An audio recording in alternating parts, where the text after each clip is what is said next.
Magic Foundations is just a couple days away, and before it goes live, I'd like to take a moment today to talk about some of the green cards that I am most excited to see play once Foundations goes live.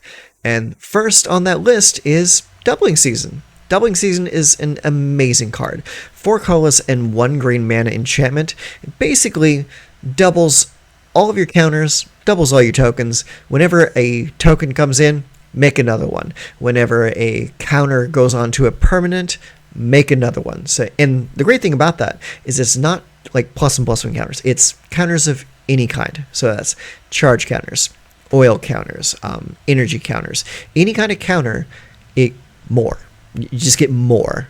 And another thing to keep in mind there is that Planeswalkers, their loyalty is done in counters. So if you play a Planeswalker with like 6 loyalty, well then suddenly it comes in with 12 loyalty counters instead of 6. So you can play like a Liliana and ultimate her immediately. Really, really solid. One thing to bear in mind though with Doubling Season is it's only counters on permanents, so you can't use this to double the amount of poison counters that go onto a player like you could with Innkeeper's Talent and Vraska. You can't really do that. But everything else, Doubling Season is your go-to. It's a really good card, and I can't wait to see what people come up with Doubling Season when Foundations goes live. Next up on my list of cards that I'm excited to see play is Genesis Wave. Genesis Wave is a reprint from, I believe, like the M10, M12 era of Magic. Basically came out the same time that the Titans came out into Standard.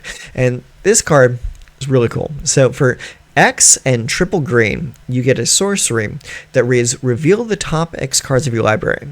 You may put any number of permanent cards with mana value X or less from among them onto the battlefield. Then put all cards revealed this way that weren't put onto the battlefield into your graveyard. So this does 2 things. This, one, allows you to get all the stuff off the top of your deck directly into play, and then put all the cards that you didn't put out into your graveyard. So it kind of fills 2 strategies at the same time. 1, just sprouting cards onto the battlefield, and 2, filling your graveyard with stuff that you can actually use. And one little combo that you can use this with is Head Shredder, the artifact that came out in Duskmourn. And Head Shredder says that whenever a land goes into your graveyard from anywhere, put it directly into play. So if you've got a Head Shredder and you bust a Genesis Wave for like 6 or whatever, any lands that go into your graveyard, boom, they just go straight onto the table. Really cool synergy there. And another thing is, now if you pop a Genesis Wave for 6 or for 8, like that's 6 or 8 cards off the top of your library, put everything that you could directly onto the table. It's such a powerful card, and I fully expect a lot of people to be abusing this going forward. So really cool card. Really excited to see what people do with it. Next up is a really, really cool card, and not too expensive either. It's an uncommon, and it is Garruk's Uprising. Garruk's Uprising is a 2 colorless and 1 green enchantment that does a lot if you've got a high power matters kind of build, which a lot of green decks do tend to have. So this basically reads, when this enchantment enters, if you control a creature with power 4 or greater, draw a card. All right, awesome. Creatures you control have trample. Really awesome.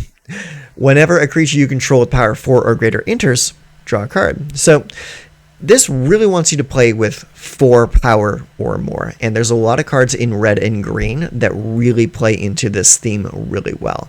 So you pair this with cards like Jolene, or you play with what was the card? It was like the Little Red Riding Hood card from Wilds of Eldraine. It was 1 red and 1 green. It was a 1/2 with haste, and you could tap for mana of either color.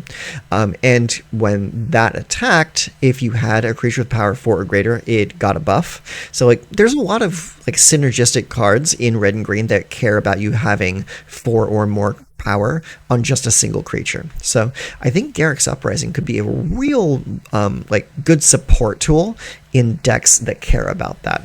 And the fact that it draws you cards in a color pairing that is historically very poor on card draw, I think that's a really, really solid card. And giving all your creatures trample is pretty cool too. Next up is a reprint from a better day of green decks, and that was Elf Ball.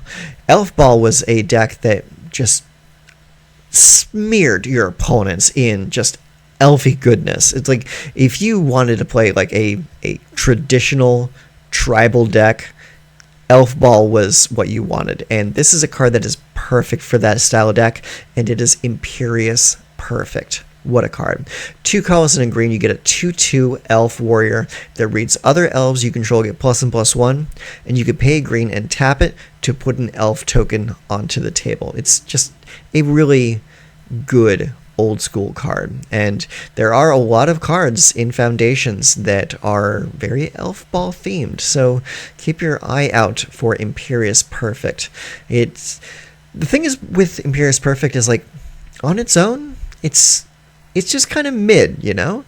But when surrounded with the right crew of other supporting cards, this card can just blow out an opponent, especially with the ability to just make more and more and more and more tokens. It's just really good card. I'm really excited to see Elf Ball make a comeback. And I really think that there's enough elves in Standard right now, enough quality elves to make this happen. So here's to hoping. And last on our list of cards that I'm excited to see come back in green for Foundations is probably the most iconic reprint in this entire set, and it's Llanowar Elves. Llanowar Elves is the quintessential mana dork. It is a 1 green mana, 1/1 creature that taps for 1 green mana, and it is also the only card in Standard that is a 1 mana, 1/1 mana dork that taps for a green mana unconditionally. All of the other mana dorks in Standard right now either cost 2 mana to put out or have a condition on what you can spend the mana on.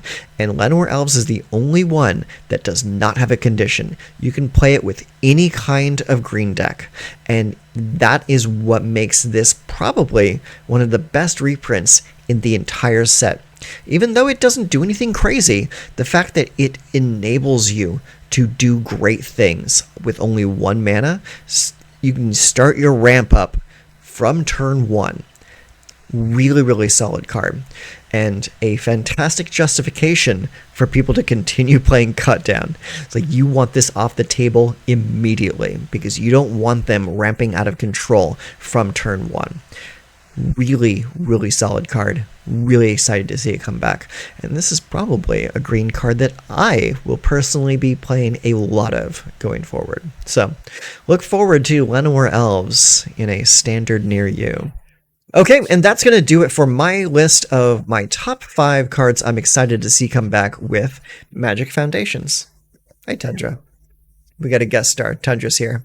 So now I'm going to turn the camera around and I want to talk to you. I want to know what your favorite cards coming in green in Foundations are going to be. What are you excited to play? And does your list vary wildly from my list? So let me know in the comment section down below, and maybe we can come to a common ground on what is good in green. Or maybe your list will vary wildly from mine. So, till next time, say hi, Tundra. Take care of yourselves.